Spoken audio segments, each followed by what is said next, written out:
broadcasting through the depths of outer space. Hello, I'm alive. I don't know what's going on. By your command. Fascinating. God damn you all to hell! This is the Sci-Fi Podcast. This is episode 93 of the Salawan Sci-Fi Podcast. I'm on the show again, and I'm joined with the demigod of sci-fi knowledge, the man that puts sci in sci-fi, and also that runs Martin's Sci-Fi Appeal, a great YouTube channel, which is well worth you checking out. And that is Martin Fowler. Hello, Martin. Hello, and thank you for the accolade. I'm just going to have an ego trip.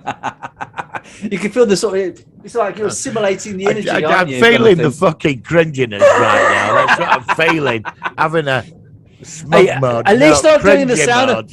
I used to do the sound effects and all sorts of things. I've eased off a bit on that now because after 2 years... You can have the cringy effect as well. I'll even give you a smug one. Okay, if I remember, I'll do... Go. I don't know what sound effect it is, but there'll be something on when we get this... I no doubt you will find something. I might do the Rent-A-Coast ping or something. I don't know. It's really sad. God, no. Yeah, I think that's what... Is it possible for you to, What? Oh, toilet flush again. Well, no, at the end of the podcast, could we both, Oh, we could do. Now, listen, also, we have got to do the green screen thing before Christmas and do Space 1999, because that's going to be really funny. So I we'll tried do that. I tried it messing about. I sat around like I looked a right dick. Yeah. Did it work? It should work, though. Well, it's 11 seconds. And I tried to I edited them in, and I was like... Oh, so you did a countdown of the actual length of the thing? Yeah, I tried to. I've messed it up. I could do. Well, no, just do what you can. It's not exactly anything serious. I just thought I'd experiment, but it is. It does. It works. Done properly, it will be good. If you do green screen, and like I said, send me the green screen. I'll mix them all together, and it should be. And then we'll have the end saying "Merry Christmas" or something. It'll be funny. It'll be good. Anyway, so a bit of behind the scenes info for you for people to check out. And I'd like to thank Trek Fan for sharing both our videos. I know. He's amazing. Trek Fan, you and your family, Merry Christmas. Yeah, Merry Christmas. And you've got to come on before Christmas. Absolutely. Or in the new year. Yeah. I mean, like I said, he has said that he's interested at some point, even if he just sends a video. But please, Trek Fan, you've always been so supportive of our content, and we really appreciate it. So please come on whenever's best for you. We'll even try and arrange a time if it's convenient for you. If Martin's free and I'm free, we'll I'm free over Christmas. Yeah, absolutely. We'll try and do that. Unless I'm at a party at Downing Street. So I mean, but don't tell anybody. No, I mean, as we're sort of recording this, it's all sort of breaking out. This party at Down the Street last Christmas. The woman who did this press conference has just quit, and the whole thing's a complete farce because. Obviously, the government are supposed to be representatives of what you should and shouldn't be doing, and it's just it's a damage thing for them and their credibility. I mean, to top it off, Anton Deck called him out last night. Anton Deck, what did he? I can't stand. I'm not making it up. What did they do? What did they say? I've seen the clip. With this party business, I know we don't get political on it. No, I know. About the so-called party, right? Yeah. Right. Anton Deck on their show, what they do. They turned around and said, well, the people in the jungle have had a vote and they've decided that they won't be having a party, but they will have a party. And other ones said, yes, Prime Minister, yes, yes. And fucking Deck calling out the Prime Minister. I mean, come on. Is that what we've... No, but it's natural that people are going to think that. I mean, it's like... you should not be doing that. I'm sorry. No, it shouldn't. If we're supposed to be following their lead, they're the ones that are supposed to be showing us what to do. And if they're actually being hypocritical and doing things which they're not supposed to be doing, then how are people supposed to follow their lead? Well, we will be starting the Solo One Sci-Fi Political Party, and if anybody would like to make donations to our political cause, we will make it law that you have to watch Doctor Who, not her. And you have to watch Blake 7 and all the science fiction. We'll put it on the telly 24 hours a day. And all soap operas will be banned except Brookside. Oh, Brookie, I'm still watching. I'm up to episode 1335 now. God. I love it. Every lunchtime, I come in and I just like I have it in the background, and it's Where awesome. are you at now in the Great Side? Jimmy Cork. Okay, so Trevor's underneath the patio. Jimmy Corkill is now getting into drugs. He's suddenly got this. Oh, that's the good ones. Yeah, and it's great. I love it. I don't care. I know it's a soap opera, but it's no. Brookside's cool. I love Brookside, and I love the whole culture. I love the accent. It was the most dangerous place to live in Britain at one time. Really? Yeah, I didn't know that. It was Channel 5 had this night of the most dangerous places in TV world. Right. And Brookside Close was number one. Brookside Close was the worst. Yeah. Well, not surprised. Great show. And they are mostly on YouTube, the whole series. So although it might be episodes you might have to look around for them, but they are all there. And it's well worth checking out if you want to just lose yourself in 90s or 80s and 90s soap opera-ness. Anyway, let's go on that note on to not a soap opera, but it's fun. It's under the sea. It's got Atlantis in it, but not the Atlantis from Stargate. Let's go into the jingle and we'll talk about a film that Martin recommended. Here we go.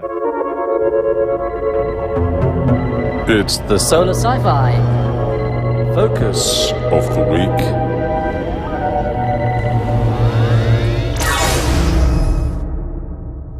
All right, so Martin, over the last few weeks, you've been talking about potential films to watch, and Doug McClure came up, and I thought it was, what's the other film that he did? Which I didn't. The Land That Time Forgot. The Return to the Land That Time Forgot, and then he did the one with Peter Cushing in the mall where they go to the center of the earth. Right. Well, anyway, it wasn't that film. In the end, I watched the film. Now, I think I had seen this, but I was really young, and I'll tell you why in a minute. And that is Warlords of Atlantis, which features Doug McClure. It features very stereotypical British characters, also American, and it's. Now, I did like this film, but I seem to remember when I was a kid. All I remember is the submersible, and of course, I was fascinated as a kid that the water wasn't coming up into the submersible because they're underwater, because the water pressure, the water doesn't come up. And I seem to remember being fascinated and having like a cup or something in the bath, or something which you could see through, and the water was obviously not going into the bottle because of the same thing with pressure. So that's all I remember about it was the submersible. This film, I mean, I'll ask you how you got into it into a minute, but I got into it and I thought, it was quite a good, I mean, it had quite good production values. I thought that the monsters in it were pretty good. It was made in 1978, and I thought the music was good. I thought the sound effects were good, and it was actually a pretty good film. I'm glad I saw it. I'm glad that you recommended it. So, obviously, you know this film better than me. Tell me all about your opinion of Warlords of Atlantis. Well, I mean, Jurassic Park. I mean, they're pussies compared to this guy. This is the true monster killer. This is the true monster killer. This was the man in his ripped shirt that could defeat rubber monsters. Doug McClure, the legend himself. Doug McClure, yeah, and he was good. McClure. Yeah, I mean, I like his film. Marvelous, and the dude from the Oneida line as well. You can't beat it. Yeah, I mean, all his films have a similar, slightly cheesiness, but as we've discussed before, we don't mind a bit of cheese. No, if it's done in a creative way. I mean, yes. The thing is, you can have cheesiness, but the story's got to be compelling. It's got to be something which makes you think. So, from what I understand, so basically these aliens on a meteorite or something, they crashed on Earth under the sea, and that was Atlantis. And then, like I said, these people on a ship, they somehow, I don't know how they knew that they were under there, but they took the submersible. They end up in Atlantis, which was, although it's under the sea, the sun was still shining on their faces, which I thought was a bit odd. But that's fine. It's production values and everything like that. It was made in Pinewood as well, which is interesting. It was made in Britain, which I thought was quite cool. But yeah, it was quite a good film. Something about it which I could see why you liked it. So did you see it at a young age? When did you first see it? I went to my dad's cinema to see it, and it blew me away. I'll go into why in a minute. I appreciate this film because I think there's so much in it that if it was remade today on a massive budget, there's so much in this film. As a kid, I didn't see it, but when I watched it years later, I suddenly started noticing it. I think the English guy, the scientist, Yeah. I always thought he should have been a Doctor Who. I could see that. Yeah. Yeah, he was in the Oneida line with parents. I know. I recognise the actor from something else. I didn't know what he was. Yeah, he used to be really famous. Yeah. But I always thought, every time I see him, I felt he'd make a great Doctor Who. He would. Reminds me a bit of Tom Baker for some reason. Slightly. Yeah, I don't know why. something about that. The way he's the way he sort of look stands about him, and looks yeah. around. Yeah, the way he looks. Yeah, I can see that definitely. But the film is like they. I think their Mars is dying. They escape. They're going to some other planet. Earth's gravitational pull pulls them in, and they're trapped here. And then, so what they do is, the civilization seems to be dying as well because the water levels are rising within that asteroid. In the slowly. Right. Yeah.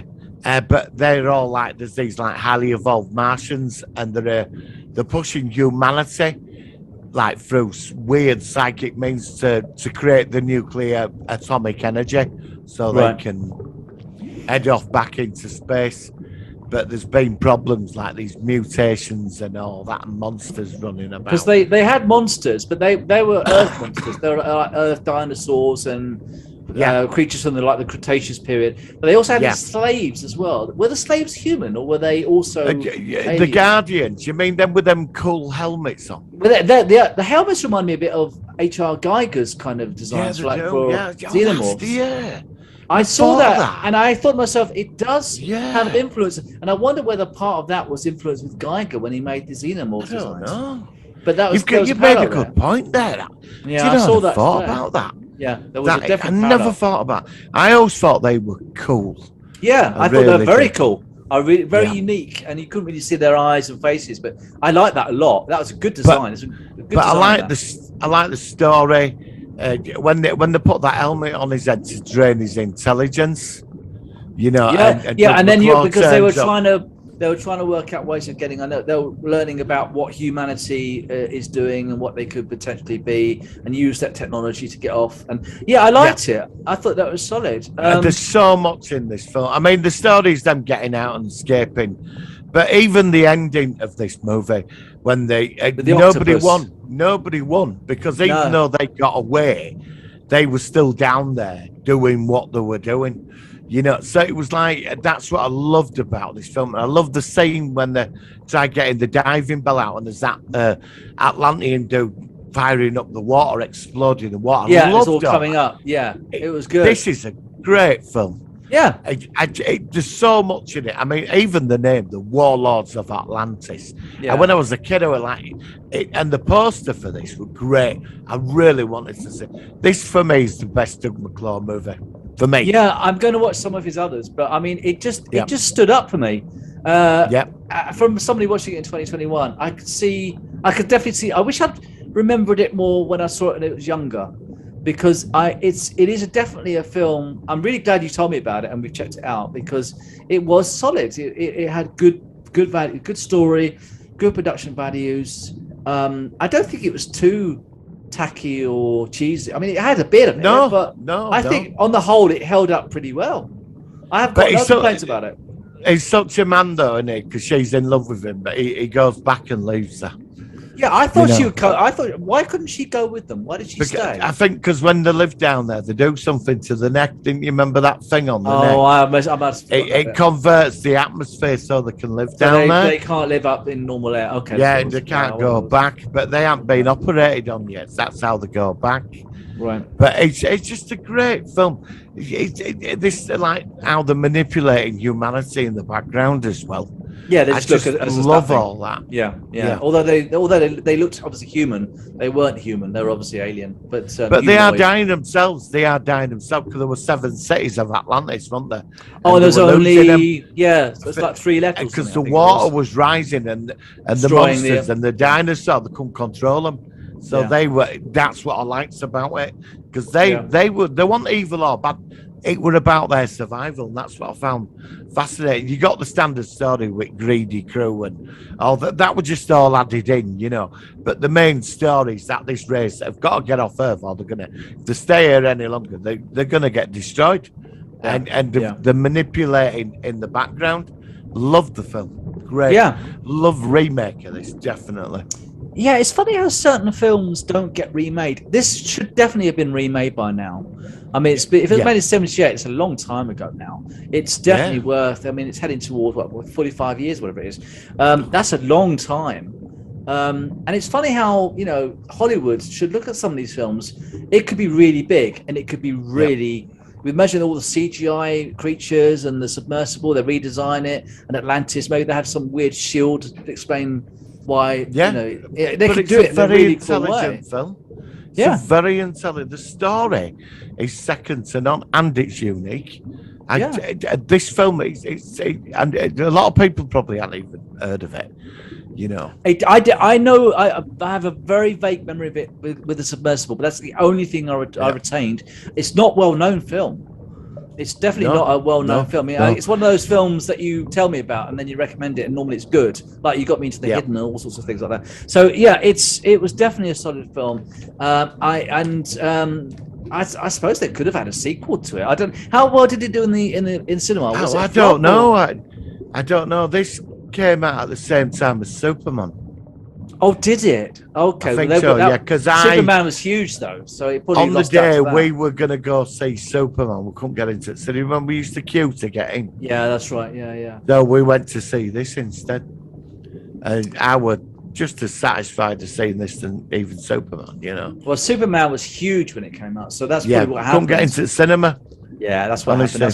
That's why it got lost, because the Superman was such a big film, and that's why you saw it as a second choice, because Superman was so. Yeah, that's interesting, isn't it? But at least you got to see it and check it out. Never forgot this film. Never forgot. No, I'm really glad. I'm really glad I saw it. I mean, I saw a DVD copy of it, so I don't think it's ever been released on Blu-ray. I don't think it is. There was a Doug McClure box set come out years ago. Right. I think the 4 movies, the 2 Land That Time Forgots, and the Mole one with Peter Cushing, where they go to the centre. Yeah. Right. Yeah. Yeah. I don't know. But I think that's it. But I had that set. I don't know what happened to it. It was years ago. Yeah, it's funny, isn't it? But no, really good film, very solid. I'm really glad that I've seen it. It's just a shame it's not more well known. And it's always it's funny how certain films get so popular, and other films which are sometimes made very well, very competently, very well acted. Well, I mean, Doug McClure is not the best actor in the world, but he was fine in his role. And yet they get lost somehow. They get sort of overshadowed, as in this case with Superman. A real shame. A weird one, Doug McClure, isn't it? His career. It's weird, isn't it? How he ended up king of the monster killers and Cannonball Run too. Yeah, I did certainly have an interesting film weird career, because I think he started in a cowboy series. I think that's where he started. But the British fella, he's always associated with these slightly offbeat kind of like films. Weird movies, Yeah, I don't know. But the English fella, he was a big star. I forgot his name now. But he ended up in some the Oneiden line. It was on every week. Parents used to watch. Never saw that. I know the name of it. No, it had this big musical thing to it. It was about some guy building a boat empire in Victorian times. Yeah. You know, it would go. I mean, my parents watched it. I mean, I was like, but it was a soap opera, So, but a great film and a great cast. It was just, I enjoyed it. Loved this movie. Well, you never know. Somebody might watch this. It might inspire Hollywood to make a brand new version just because of this podcast. Yeah, but it's the name, isn't it? The Warlords of Atlantis. I mean, it works for me. Yeah, it works for me. So. I mean, there's been quite a few versions of Atlantis. Obviously, Stargate Atlantis, but there's been other films which involve Atlantis. You could just, Internet Movie Database probably has about like 15 films which have Atlantis in it. But no, sound film, good production, and I'm really glad that I've seen it and obviously reviewed it with you. So Any other words about this film before we finish up? No, yeah, and I'm glad you enjoyed it, and it's your choice for next week. So I'm next glad week you watched it. No, I mean the thing is, we do that. Your choice, your turn. No. I said one film. It's going to be a long time away, but one film I would ask you to check out for next Halloween, which is a long time away, is The Mist. The film, not the TV version, which is shite. The movie version is really, really good, and you'll love it. I think you'll really like it. Right. So we'll do that at some point next year. Right, and that's on that note. Let's go into our sci-fi news and talk about Doctor Who. Here we go. Working. So the sci-fi News. Right, so this week, I haven't got a ton of news. We obviously had a new episode of Discovery and we've had a new episode of Doctor Who. So let's go into Doctor Who first. Now, you did a review of it on your channel. I think you put something on there like, what a waste of time. So let's ask you, before I give you my opinion, what went wrong with it? What was the issue with the actual episode? Well, I was round at my mate's last night, and he sort of in and out with it, and we discussed it, but right. I did say in my review, I said on the podcast we have defended it, and we've both enjoyed it. For 5 weeks, we have not complained about it. We sat back every week, we've gone into it, it's been enjoyable. But the one thing we knew that there was a WTF moment was the final episode, but it does have a get out clause. I think so too. Let me say, get out clause.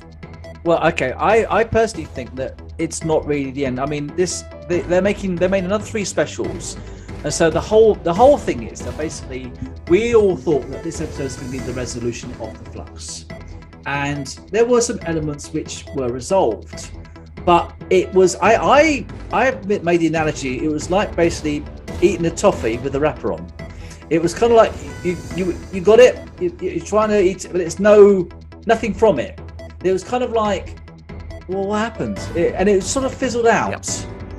So you had to build up all these things. You had the Flux, and then you had these Sontarans, and you had the character that was at UNIT, and you had Kate Stewart back, but it kind of just fizzled out. It was just literally suddenly there was Cybermen and dark ships, and suddenly there was I actually got lost in it. I don't really quite know what happened. Well, I just got a bit lost in the whole thing. I like cheesy villains, right? And I found that when it came to cheesy villains, right, the Grand Serpent, what a wanker. Loved him. He was so cheesy and bad. Yeah. I thought I'm going to give the guy a chance. He's so cheesy that it's nice to see a cheesy baddie. Yeah, right? But a cheese, And we had him in the episodes manipulating UNIT from its origins and all this, and Kate Stewart stands up to him in 21st century. But then he's meeting the Sontarans, and then suddenly steps through a door, and he's on he's in space or something. Yeah, and it's like, well, what is the point? What have you been doing? What a waste! Yeah, what was the whole point of you having that? Where were you going with this agenda for like 100 years, 50 years, whatever? And it was pointless. Yeah. Now the two, what is it? Swarm and Azor. I liked them too in the beginning. I thought they were when they murdered people, they were very nice about it, and I like that. Oh, it's all right. I don't really want to do this, but you are in the way, and I'm going to have to kill you. Yeah, bye. Sorry. And I loved that, and the dress really cheesy, and they were cheesy and out there baddies. Nice to see this again. Mm-hmm. And then it came out that them two were just a pair of henchmen. Yeah, because we had something called Time. Time, yeah, that's right. And they were nothing. Time. We saw Time that first resembled one of them, and then resembled like an evil version of the Doctor, but I mean, the thing is, this is obviously going very much like the last season of David Tennant's, where it was specials, and this is, and it even had a very much of a parallel where somebody said to the Doctor, "Your time is ending soon," almost exactly the same as what happened with David Tennant in the last episode. So there's a big parallel there. The 3 knocks or something like so that. I personally think that basically, although this is the end of the Flux in It's not. You know, the episodes they made directly afterwards, episodes 3 specials, literally they just the next day was the next special. And so really, I mean, I consider that the 3 specials next year, it's not. It's just the continuation of season 13. Well, it's just the book. the same. It's the book. Last year we got chapter 1. Yeah. This year we got chapter 2. And this is its get out clause. This is where it gets That's why away I know with that's at what the I'm going to say. moment. Yeah, it all comes down, and they'll have to. I think what it is, we all thought it would all be explained in episode 6, and that was it. That would be the resolution. It's not. It's basically it's on hold, and we've got to wait for 3 more episodes to get all the. Well, I assume get all the answers or most of the answers. Well, it was like Division, like this all powerful time lord. Yeah, like almost like a Section 31 of Gallifrey Yeah, or something. yeah, but then what point at Time War? Where were the Division when they were fighting the Daleks? Where were they? Yeah. Yeah, they've made the Time War insignificant now to me. This thing I where they're going to merge one it's universe all messed up. with the other. Yeah, I know. It's very screwed up. Yeah. Now the universe is half devastated, and it were left at that. But the thing is, you see the build up with the villains and all that. It were all going somewhere for quite a few episodes, and then we got the final this episode, and we got no conclusion to anything. I mean, the Flux got absorbed by the Passenger. That could have been done earlier on. It were all over the place, and we didn't get even like if you get a series of 3 books, right? Yeah. At the end of each book, you get either a good cliffhanger or some kind of conclusion. You got nothing, and then they brought in the Fob Watch, but they did say that time entity. There's somebody else playing. There's somebody else behind the scenes in this. Well, And it seems very obvious You know to be who the it is, master. though. Yeah, It's the master. Yeah, has to be. yeah. Because where did he go with Cyberlords? And also, one thing which they have let slip, and they'll have to, we saw the Ruth Doctor very briefly for a couple of scenes. Yeah. Now, I don't think she would have been called back to film about 10 seconds of footage. So she's definitely going to be in one of the specials, I think, before it all wraps up next year. I think, to a larger degree. The key to all of this is in that Fob Watch. That's Which the will MacGuffin. have to be, they will have to get that. I mean, please don't leave it in the TARDIS for another 10 years or something. We've got to get No, answers. well, that's where the new regeneration will come from, is the Fob Watch. Wow, there's another But thing I don't was wondering. I was going to say, they've already dismantled the TARDIS sets. Apparently, the TARDIS at the moment is gone. So Right. and they haven't yet filmed or chosen, from what I understand, the new Doctor. So that tells me that when the Doctor regenerates this time, it'll be the first time in New Who that the Doctor will regenerate not on the TARDIS, Yeah. which is quite an interesting thing. Yeah. So, So there's I don't something with the Fob Watch. That's the key to all of this. Yeah, All of it is going to be unwrapped, but we're not going to know till the end of next year. yeah. And I think that it's- annoys me more. I would have liked to have seen this finished on New Year's Day. Personally, I'd like to have got an hour and a half special and just finish it, get her regenerated and move on. Get I on, don't. yeah. What's annoying now? They're going to milk this. Yeah. So we get one New Year's Day, right? The Daleks again. It's going to be a nothing of it. Groundhog Day. It's going to be like a Groundhog Day episode. Looks quite good, actually. Yep. Right. I don't okay. mind that. I like. I mean, right, fair there was a different clip. At the end of the episode, they had a brief kind of clip of the new episode, but then online there's a different one. It's completely different, and it is literally looping. I love the Groundhog Day looping episodes in sci-fi. Right. Okay. So Yeah, that to I me looks agree. good. I love that. So it might be Right. good. It might be cool. So we're Um, sat on the fence on this, both of us. So we can't put judgment upon. No, we This, will have but- to wait until the last episode of season or the specials next year. We're going to wait. So 5 episodes I enjoyed of this season. Mm-hmm. I think she come into it a bit more. I thought Yeah, Yaz I has do really too. come into it. I thought Yaz also has think come into also- it. She's more comfortable now. they got rid of Graham, who was the worst actor in Doctor Who's history. He's gone, thank God. I like the Bradley Walsh character. What was his name? What was I Bradley Walsh's forgot his character? name now. But hey, I liked him. But Graham was a terrible actor. I mean, he was just The comedian. I can't, dude, Doctor. I can't ride a bike, Doctor. well, he's gone to Hollywood. He was terrible. Oh, he was terrible. He's a terrible actor. I know. But do you know what annoyed me about What's it? that? Do you know the comedian guy? Oh, yeah. I can't remember his name. The Liverpool I guy. forgot his name. Yeah, but yeah. you know when he's like he's back on Earth, right? And he goes to meet her for the date or something, and she just like I assume she's got no memory of what's happened. I don't know, I suppose. And she just dumped him. Yeah. And I thought, well, that's a bit unfair, isn't it? You know, I thought, oh, come on. And then Yeah, he's I walking mean- along, his life destroyed.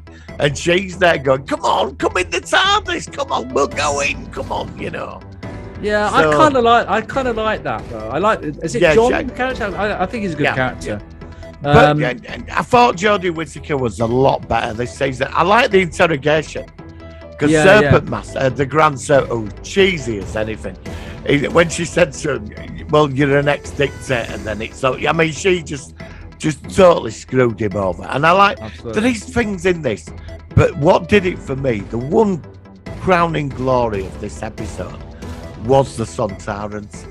They Finally were to get very, them, very marvelous. good. But I mean, is it at the end that again Earth has forgotten the invasion again? Because they had this so many times where the Daleks have invaded. I don't know.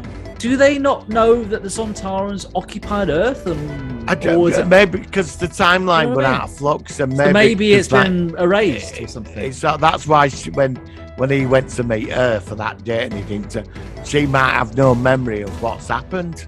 Yeah. You know, But the it might Sontarans are have been great. so- They were. I love the new makeup, and I think that I still think it was good. I think that they've Yeah. really tried this season. I It's- just it's- feel, yeah, right. This has been the best season out of the 3 seasons. Out of the 3, absolutely. I'm not gonna say that, but these villains and this story, it just went over the cliff.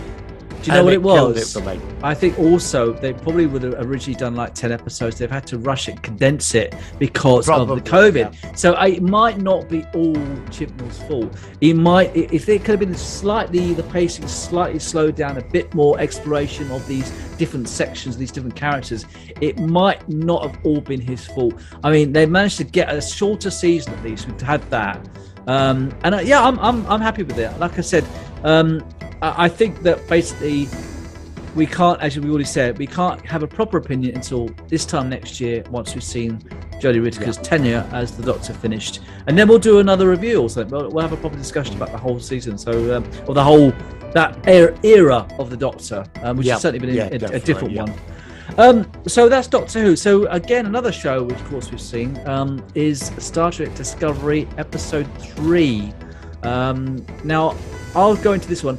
I quite liked it. It was slower paced. It had 3 storylines. It had the Navarre storyline. It had the Trill character being separated and going into a new body, a la Picard, which was all right. And there's another storyline as well. What do you think of Discovery? This is like Doctor Who, isn't it? It is.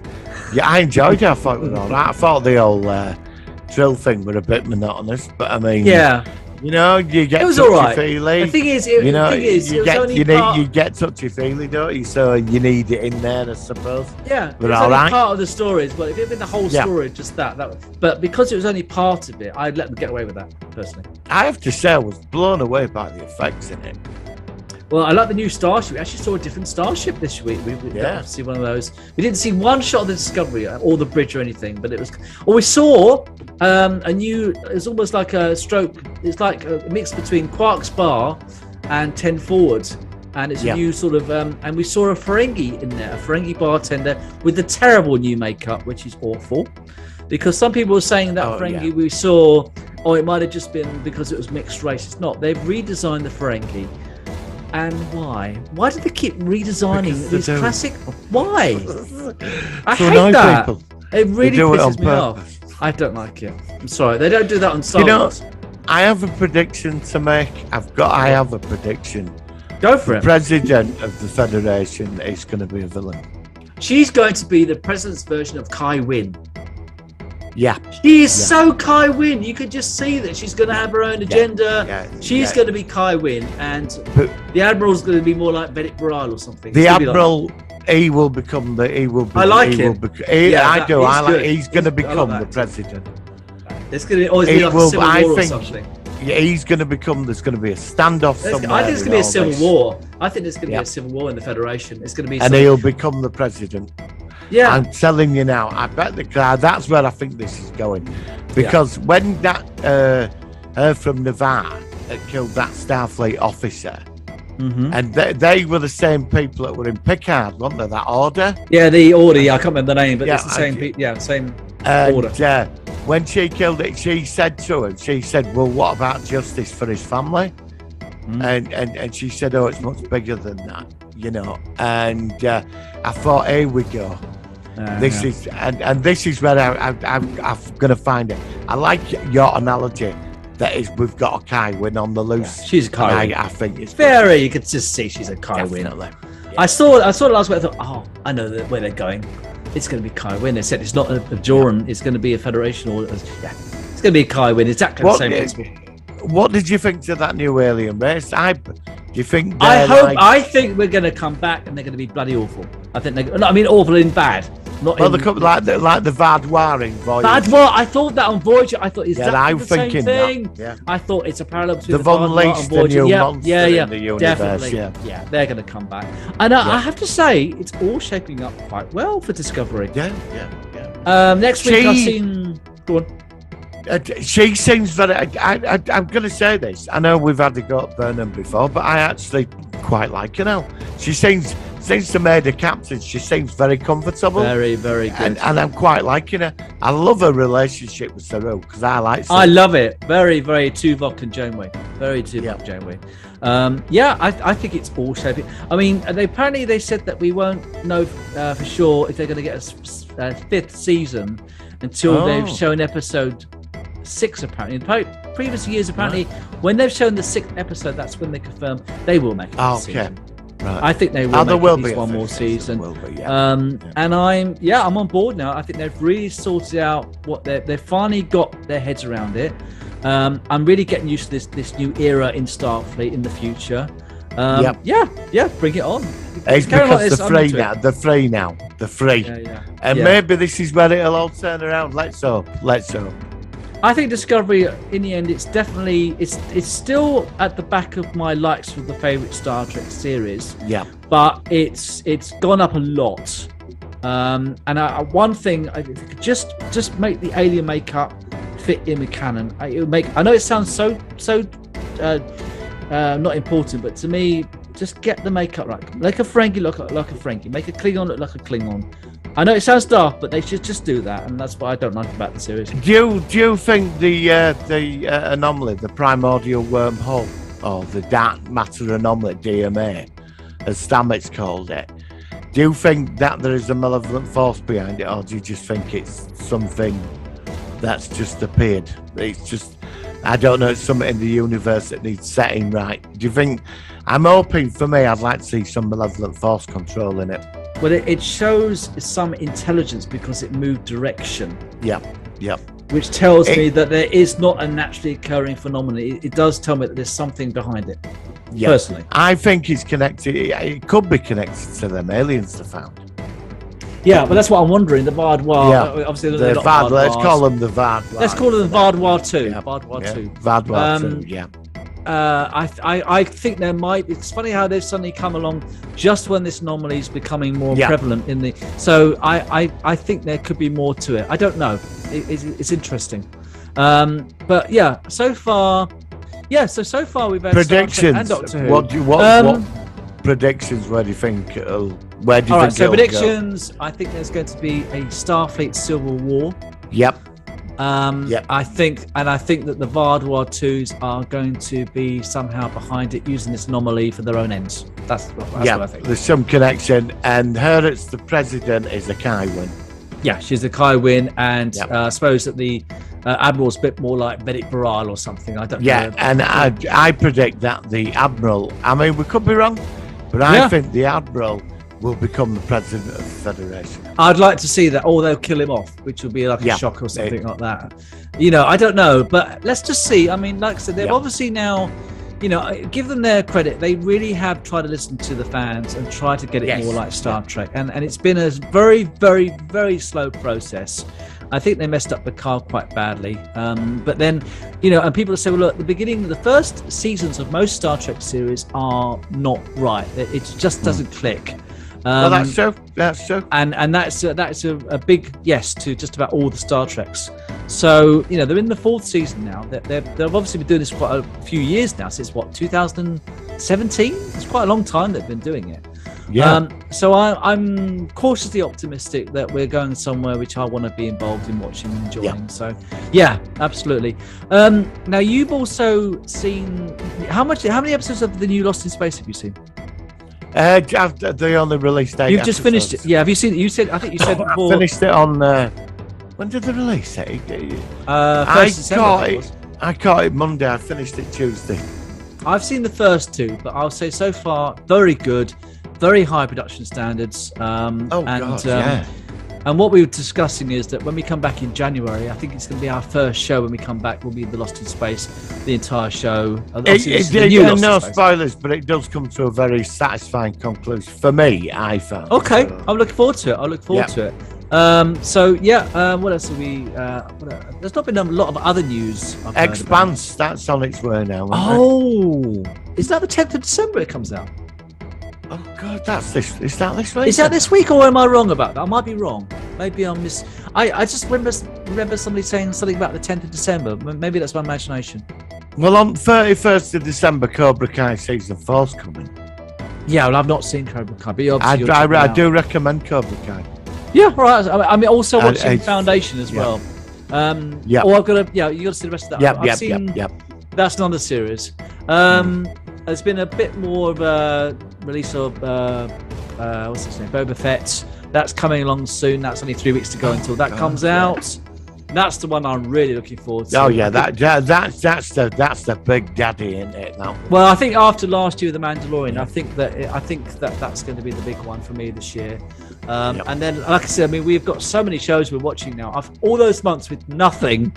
Yes. I'm very entertained, so I'm very happy, and it's good to finally have some stuff to talk about with you. So it's really cool. So, any other news you're in? No, we've got The Matrix coming and Spider-Man. That's it, really. Yeah, I mean, like I said, I'm not sure about The Matrix. I might go and see it, but I definitely want to check it out.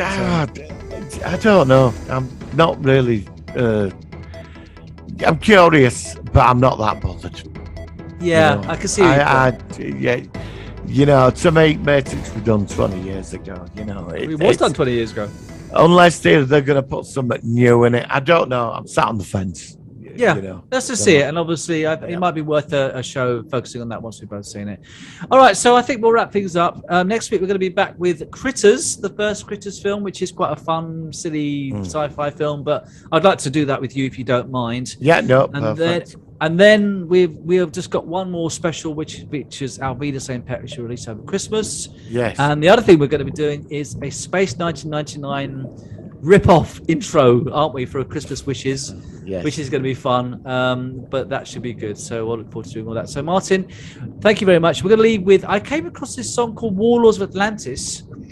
It's not anything to do with this film, but it's got the same title, and it's sort of a poppy techno thing, and I don't know why, but I just thought it's a song to end because it is called Warlords of Atlantis on an episode based on Warlords of Atlantis. Okay, Martin, thank you very much. We will see you next long week and prosper on the Solar One Sci-Fi podcast. Thank you very much.